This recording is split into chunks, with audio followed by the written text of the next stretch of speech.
and results, and part of the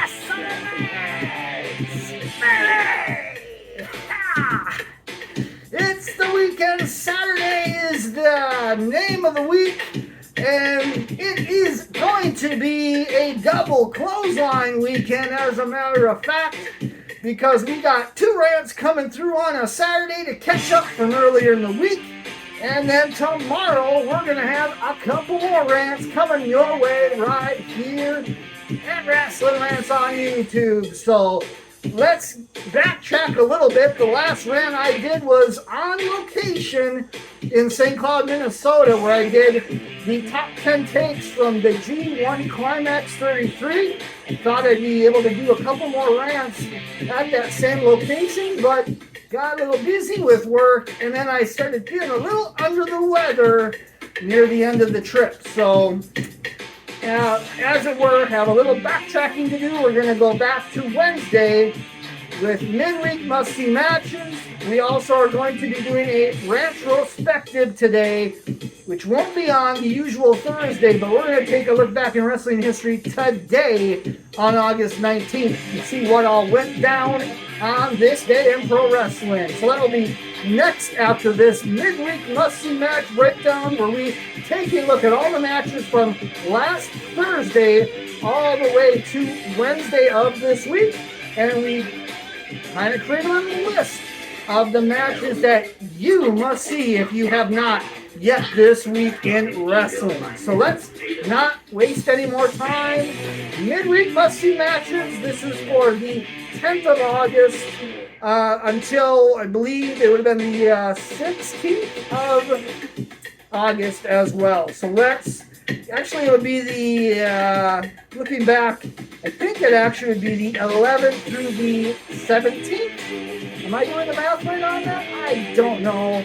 Let's just get into it. We'll talk about all the matches from the past week, not counting this past Thursday and Friday. We're going to be talking about that next week with midweek must-see matches. So let's roll back all the way to last Thursday.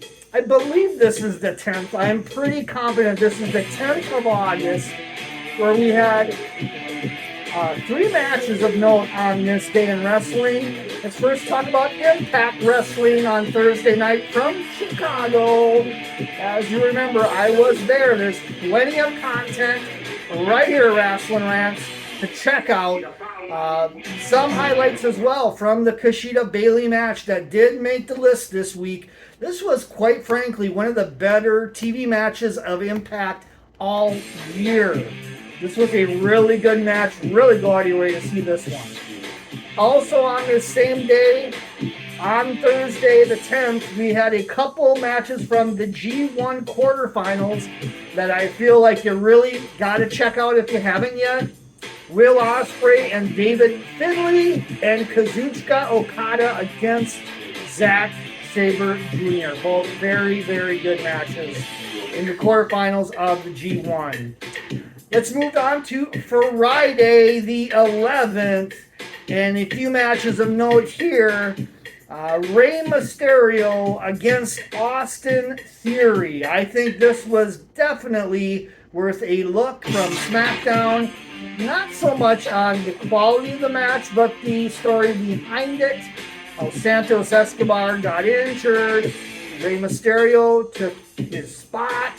He did win the U.S. title from Austin Theory. There was a celebration afterwards. So it was more of the, I guess, the spectacle of the title win that makes this match must-see. Also, very small recommendation, but on Rampage, I thought the Orange Cassidy and Johnny Morrison, Johnny TV match also was pretty good and kind of worth a look, too. All right, let's move to Saturday, the 12th.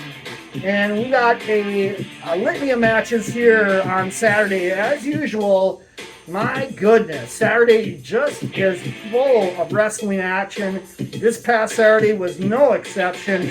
We had matches from the G1 that we were seeing, Collision, and as well, following up on that mega rant we did earlier in the week, Triple Mania Tijuana had a couple must-see matches. The first one was for the Mega Championship. El Hijo del Vecino against Brian Cage against Speedball Mike Bailey. There he is again. Second must-see match of the week for him. And Jack Cartwheel in a absolutely barn-burning four-way for the AAA Mega Championship. And as well, the Triple Mania main event, I would suggest that was Roosh and LA Park against Sam Adonis and Psycho Clown, where actually this was a four-way match. Excuse me, I'm getting the two matches these guys had mixed up. This was a four-way match to determine who ended up losing their mask or hair, and that was Sam Adonis, but a very physical match all around with this one. Also, the G1 Climax semifinals. We talked about this in the top 10 takes, but this match was an absolute match of the year contender. Tetsuya Naito and Will Ospreay in the semifinals of the G1. Unfucking believable. I just have to say, Tetsuya Naito has really had some of his career best matches near the end of this tournament. Between the match with Tanahashi, between the match with Ospreay, and then the match in the finals with Okada, which we'll talk about in a second.